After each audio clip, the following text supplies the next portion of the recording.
कुछ लोगों की किस्मत में ना भगवान लौड़े लगा कर भेजता है, और मेरे केस में भगवान ने पूरा का पूरा खेत बो रखा है।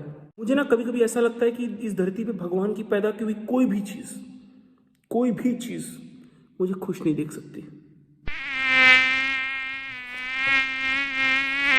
हट मादर की।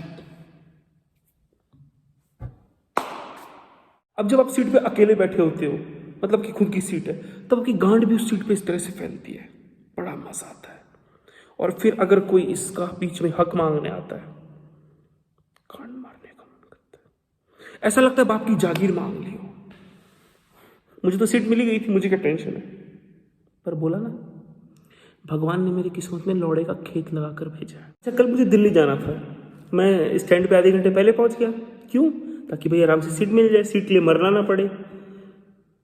मिल गई सीट, ठंड मार के बैठ गया मैं। भोसड़ी की बस 20 मिनट ही चली थी कि एक स्टेशन आ गया, और वहां मैं क्या देख रहा हूं कि बस अभी पूरी तरह से रुकी भी नहीं है, और उसमें चढ़ने वाले यात्री कोई रुमाल फेंक रहा है, कोई गमछा फेंक रहा है, तो कोई चुन्नी फेंक रहा है, और एक औरत तो और भी महान, वो अपने बच्चे को ही खिड़की से फेंक रही है सीट बुकिंग के लिए। अगर आप लोग अब भी ऑनलाइन सीट बुक करते हो तो आप लोग सबसे बड़े चूतिया हो, क्योंकि आपकी इस बुक की हुई सीट की हकदार तो किसी की नाक पोछी रुमाल, किसी के चुतड़ पोछे गमछे, ऐसे तो करते हैं सीट बुक। चलो सीट तो फिर भी अपना पर्सनल मैटर है, पर ये कंडक्टर साले इतना चूतिया काटते हैं ना भाई, इतना चूतिया काटते हैं। भोसड़ी का बस से बाहर निकलकर बस पीट रहा है जोर जोर से, दिल्ली चलो बस खाली है, दिल्ली चलो बस खाली है, दिल्ली चलो बस खाली है। बस पहन जो खचाखच भरी पड़ी है। अंदर एक पतला सा लड़का 2 मोटे आदमियों के बीच खड़ा है एक टांग पे। ये हालत थी बस की। ऐसे में और सवारी चढ़ गई। अब एक तो मेरे डोर के पास वाली सीट, वो भी विंडो वाली। सुनो, आपका नहीं पता, पर जब मुझसे कोई सीट मांगता है ना, मुझे बहुत बुरा लगता है। ऐसा लगता है जैसे बाप की जागीर मांग लियो। अब यार, बुजुर्ग या किसी प्रेग्नेंट लेडी के लिए सीट छोड़ना बनता है, पर एक सही सलामत औरत के लिए मैं अपनी सीट क्यों छोड़ूं? भाई, उस डायन ने बड़ी गंदी नजरों से मेरी सीट पे नजरें गड़ा रखी थी, पर मैंने भी ठान ली बेंचो सीट नहीं देनी, कुछ भी हो जाए। भाई वो स्त्री है, वो कुछ भी कर सकती है। भाई वो डायन ना मेरे सीट के पास खड़ी थी, थोड़ी देर बाद ना अपने पेट पे हाथ रख के अजीब अजीब सा मुंह बनाने लगी। ऐसा लग रहा था अभी गिर जाएगी। अब पूरा बस उसको देख रहा है और मुझे देख रहा है कि भोसड़ी वाला सीट क्यों नहीं छोड़ रहा। ऐसे में ना इन औरतों के नाजायज भाई पैदा हो जाते हैं बस में, जो भोसड़ी के खुद की सीट छोड़े नहीं छोड़े, दूसरों की सीट छुड़वा देते। अब देखने का प्रॉब्लम में है, खड़ा क्यों नहीं हो रहा तू, शर्म ना आ रही तेरे को? मुझे पता था भाई ये होगा, इसलिए मैंने अपनी सीट पहले ही छोड़ दी। खा गई डायन मेरी सीट। बस में जगह थी नहीं, तो मैं दरवाजे के पास नीचे उतर के थोड़ा सा खड़ा हो गया। एक तो भाई मेरे आगे बैठी औरत पूरे रास्ते कुत्ते की तरह उल्टी करती हुई गई है, वो कुत्ते की तरह। और झूठ नहीं बोलूंगा, हवा की वजह से 1-2 बूंद मेरे मुंह पे भी आके गिरी है।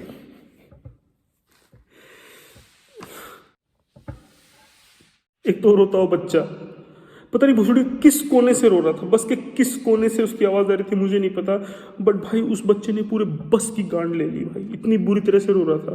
ऐसा है ना, मुझे ना सबके बच्चे प्यारे लगते हैं, इनफैक्ट सुअर तक के बच्चे बहुत प्यारे होते हैं, बट मेरी इन बच्चों से पर्सनल दुश्मनी है, ये जो नाक से सेड़ा निकालते हुए रोते हैं। जो चुप ही नहीं हो रहा था। एक तो ड्राइवर भाई, बड़ी इज्जत से तहजीब से मैंने उससे पूछा, भैया थोड़ा पंजाबी सॉन्ग्स लगा दो ना यार। पता नहीं भाई उसने अपने मुंह में क्या भर रखा था, भाई गंदा सा मुंह बना के मुझे बोला, पंजाबी गाना तो नहीं है।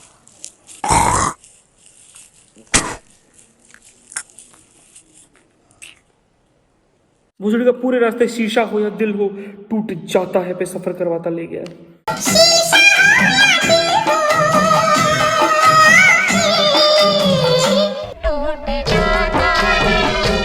थोड़ी देर बाद बस फिर एक और जगह रुक गई। अब ये सब जो मेरे साथ अब तक हुआ, ये काफी थोड़ना था। मैंने तो आपको बताया था, भगवान ने मेरी किस्मत में लौड़े का खेत लगा रखा है। बस में अब ये लोग चढ़ गए। बाबूजी अभी बस 10 मिनट रुकेगी, ध्यान दीजिएगा बाबूजी। बड़े से बड़ा डॉक्टर मार्केट में 500 रुपए लेता, गोड़े दिखाने का, माथे दिखाने का, कंधे में दर्द हो, 30 रुपए की शीशी है बाबूजी, झूठ नहीं बोलूंगा। लगाने का कोई दाम नहीं बाबूजी, लगा सकते हैं फ्री में। बड़े से बड़ा डॉक्टर बाबूजी लूट लेता सबको, आप इसे लगाइए, एक बूंद दर्द भूल जाएंगे हमेशा बाबूजी। 30 रुपए की शीशी, झूठ नहीं बोलूंगा, मात्र एक बूंद बाबूजी आपकी जिंदगी भर का दर्द दूर कर देता है बाबूजी। तो ये लीजिए बाबूजी, आप भी लीजिए बाबूजी। क्या बाबूजी? लंबा करने का के लिए ये 30 रुपए की शीशी है बाबूजी, गांड मार दो इसकी। लंबा बाबूजी, उम्र भी देखी जाती है, उम्र भी देखिए अपनी। सफर में उल्टी होती, दस्त होता, गांड का पास छाती से जलन बन के निकलता, मात्र 10 रुपए की गोली दूंगा बाबूजी, पूरी जलन छाती की दूर हो जाएगी, खाने में स्वाद आएगा, दर्द दूर हो जाएगा बाबूजी। ये लीजिए बाबूजी, चखने का कोई रेट नहीं है बाबूजी, ये लीजिए बाबूजी। आप भी बाबूजी, जो भी बात है, छाती में जलन है, सब कुछ निकल जाएगा मुंह से। ये लीजिए बाबूजी। माता जी आप भी। यार इन लोगों से बच के रहना। एक ये तेल वाले ने भाई ट्राई करवाने के चक्कर में मेरे लोड़े लगवा दिए। पता नहीं यार कौन सा तेल मेरे माथे पे लगा के चला गया भाई, पूरे रास्ते आंसू आते गए आंख से। और ये गोली वाला, इस भूसरीके ने कौन सी गोली खिलाई है भाई पूरे बस को, मुझे नहीं पता। पूरा बस पकता हुआ गया भाई दिल्ली तक। उस पूरे दिन मेरे दिमाग में वो तेल वाला, गोली वाला, वो रोता बच्चा और वो उल्टी करती औरत दिमाग में घूमते रहे। और उस दिन मैंने अपने रद्दी वाले से उधार में एटलस साइकिल खरीदी। और फिर क्या, मैं जहां जाता उस एटलस साइकिल के साथ जाता। और मैंने कसम खा ली कि जिंदगी में कभी बस का सफर नहीं करना। अगर आपके साथ भी ऐसा कोई हादसा या इंसिडेंट हुआ है तो कमेंट्स में जरूर बताएं।